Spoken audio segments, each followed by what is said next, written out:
சுற்றுகள் என்பது அந்த எண்ணிக்கைகள் எண்ணி முடிக்கப்பட்டுள்ள அதன் அடிப்படையிலான ஒரு அதிகாரப்பூர்வ அறிவிப்பை தேர்தல் ஆணையமானது தற்பொழுது வெளியிட்டுள்ளது. மிகவும் எதிர்பார்க்கப்பட்ட மல்யுத்த வீராங்கனையான வினேஷ் போகத் தற்பொழுது ஜுலானா தொகுதியில் வெற்றி பெற்றுள்ளதாகவும் அறிவிக்கப்பட்டுள்ளது. சுமார் 6140 வாக்குகள் வித்தியாசத்தில் ஜுலானா தொகுதியில் தற்பொழுது வினேஷ் போகத் வெற்றி பெற்றுள்ளார். ஆனால் அதே சமயம் காங்கிரசுடைய மூத்த தலைவர்கள் ஒருவரான பூபேந்தர் ஹூடா தற்பொழுது இந்த முறை தோல்வியை சந்திப்ப நேரிடும் என்ற ஒரு எதிர்பார்ப்பு நிலவியுள்ளது.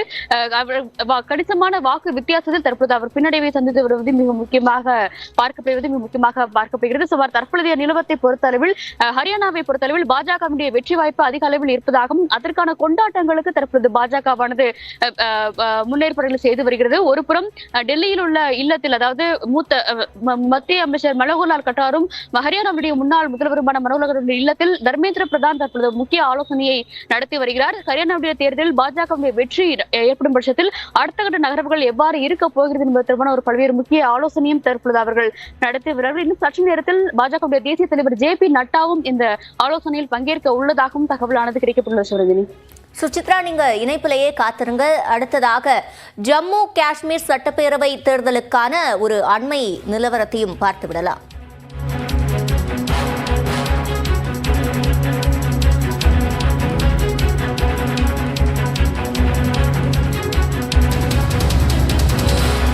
ஜம்மு காஷ்மீரை பொறுத்தவரையில் இந்துக்கள் அதிகமாக வசிக்கும் ஜம்முவில் பாஜக அதிக இடங்களில் முன்னிலை பெற்றிருக்கிறது. அந்த அண்மை செய்தியை பார்த்து வருகிறோம். காஷ்மீர் பிராந்தியத்தில் மொத்தமுள்ள 47 தொகுதிகளில் இந்தியா கூட்டணி 37 இடங்களில் முன்னிலை பெற்றுள்ளது. மொத்தமாக 43 தொகுதிகளில் 26 இடங்களில் பாஜக ஜம்மு பிராந்தியத்தில் முன்னிலை வகிக்கிறது. காஷ்மீர் பிராந்தியத்தில் ஒரு இடத்தில் கூட பாஜக முன்னிலை வகிக்காத சூழல் இருக்கிறது. இது தொடர்பான கூடுதல் விவரங்களையும் செய்தியாளர் சுசித்ராவிடம் கேட்கலாம். சுசித்ரா, விவரங்கள்.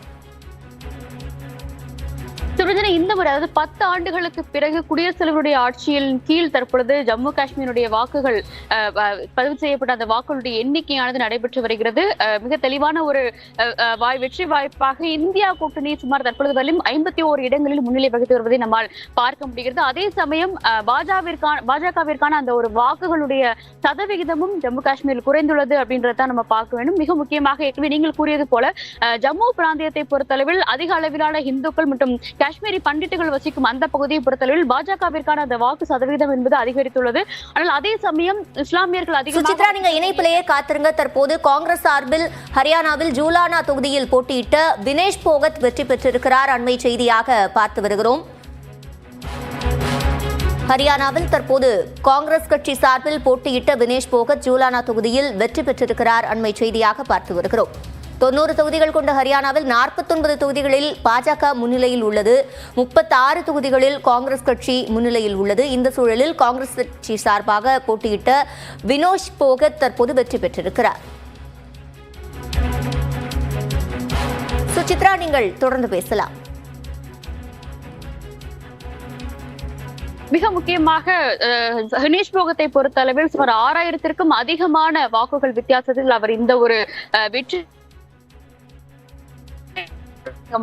ஜுலானா தொகுதியில் இருக்கக்கூடிய அந்த வாக்கு எண்ணிக்கை மையத்திற்கும் தற்போது வினேஷ் போகத் வந்துள்ளதையும் நம்மால் காட்சிகளில் பார்க்க முடிகிறது. மல்யுத்த வீராங்கனைகள் நடத்திய அந்த போராட்டத்திற்கு பிறகு அவர் கடந்த ஒலிம்பிக் போட்டிக்கு பிறகு அவர் மல்யுத்தத்திலிருந்து விலகுவதாக அதிகாரப்பூர்வமாக அறிவிக்கப்பட்டு பின்னர் காங்கிரஸில் இணைந்து அதிகாரப்பூர்வ வேட்பாளராக ஜுலானாவில் அவர் களமிறங்கிய நிலையில் தற்பொழுது அதிகாரப்பூர்வமாக வெற்றி பெற்றுள்ளது மிக முக்கியமாக பார்க்க வேண்டும். சுமார் 6000த்திற்கும் அதிகமான வாக்குகள் வித்தியாசத்தில் தற்பொழுது வினேஷ் போகத் வெற்றி பெற்றுள்ளார்.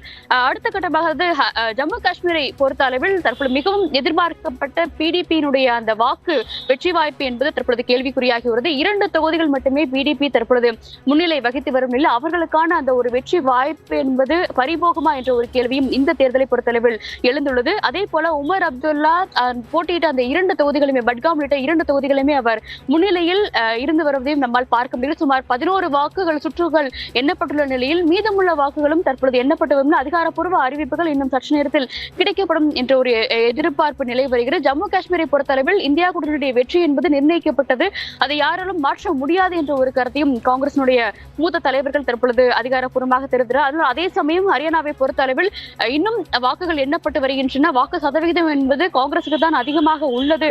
சுமார் 51% தாண்டிய வாக்குகளை காங்கிரஸ் பெற்றுள்ளது என்ற ஒரு கருத்தை காங்கிரசுடைய மூத்த தலைவரும் ஹரியானாவினுடைய முக்கிய காங்கிரஸ் தலைவருமான குமாரி செல்ஜா தற்பொழுது இன்னும் சற்று நேரத்துக்கு முன்னதாக பேசிய பொழுது செய்தியாளர்களும் தெரிவித்ததை மிக முக்கியமாக பார்க்க வேண்டும். சிவரஞ்சனி, விவரங்களை